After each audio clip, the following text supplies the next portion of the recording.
January 30th, 1945. Snow covered the Belgian village so thickly that sound itself seemed buried. Footsteps were dull. Voices were swallowed. Even gunfire felt distant, as if the war was happening somewhere else. But it wasn't somewhere else. It was here, between stone houses, broken fences, and frozen yards where men had already died that morning. Company C had been fighting for hours. Not a glorious charge. Not a sweeping advance, just door by door, room by room, clearing a village that refused to let go. German resistance was stubborn, scattered, unpredictable, the kind that killed you when you relaxed. An American paratrooper moved through the chaos with quiet urgency. He wasn't rushing, but he wasn't hesitating either. He had learned long ago that panic wasted time, and time was blood. His helmet was dusted with snow, his uniform stiffed with cold, his face set in a hard calm that came only after months of fighting. Earlier, they had taken prisoners.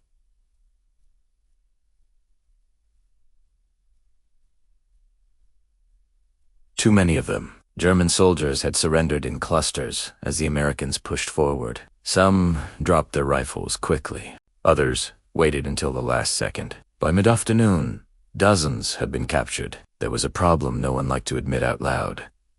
There weren't enough men to guard them, for Americans were assigned to watch nearly 80 prisoners in the yard of a farmhouse. It wasn't ideal. Everyone knew that. But war didn't wait for ideal conditions. The company had to keep moving. The fight wasn't over. The paratrooper made a mental note to check on the prisoners when he could. Then he went back to clearing buildings. Minutes passed. Gunfire echoed from the far end of the village. Shouts. Orders. The sound of boots in snow. Everything felt barely under control, like a cracked dam holding back water through sheer stubbornness. When he finally broke away, he headed back toward the farmhouse. He rounded the corner, and the situation exploded into something else entirely. The yard was full of German soldiers. Not kneeling, not disarmed. Standing. Armed. Organizing. Rifles were being lifted from a pile in the snow. Machine guns were being positioned. The 4 American guards were on their knees, hands behind their heads, faces pale with shock. For a fraction of a second, the paratrooper's brain refused to accept what his eyes were seeing. These men had been prisoners.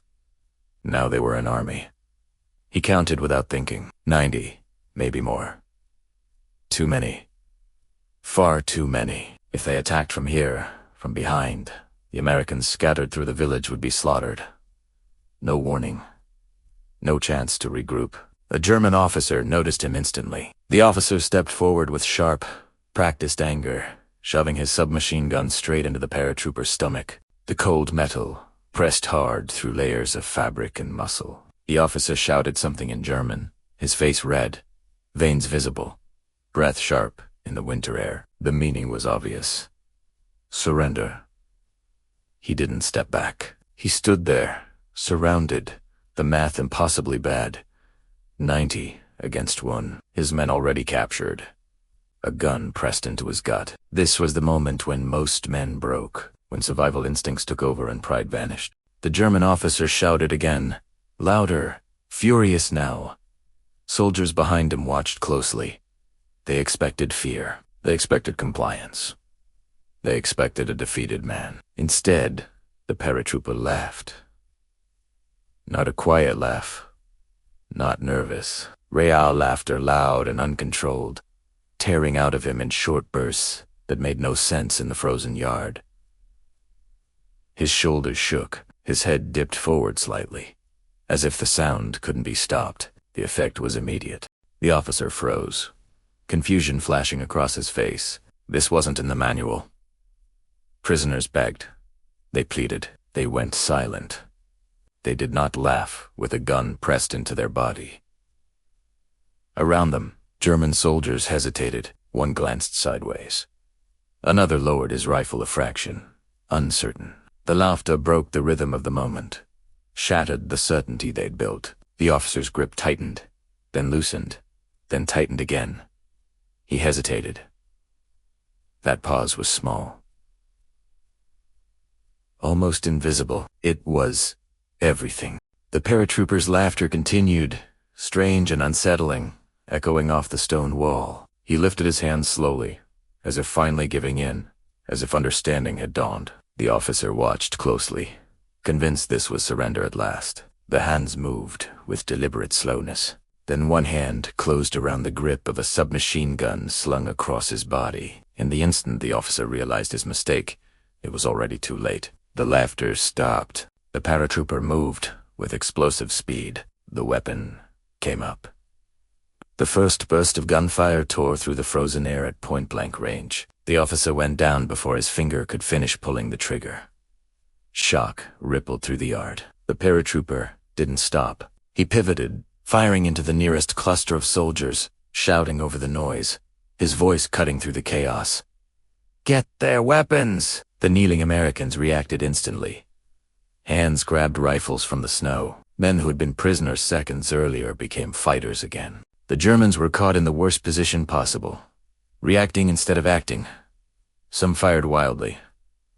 Some froze. Some dropped their weapons entirely, hands going up as fast as they could move. The yard dissolved into noise, smoke, and motion. Snow kicked up by bullets, men shouting in languages that no longer mattered. Training took over where fear would have been. The paratrooper kept moving, changing angles, refusing to stay still, knowing that stopping meant dying. It happened fast, brutally fast. When the firing stopped, the silence felt heavier than before. Bodies lay in the snow. Wounded men groaned. Dozens of German soldiers stood frozen, weapons dropped, staring at the aftermath of a pause they would never forget. Less than a minute had passed. The Americans held the yard.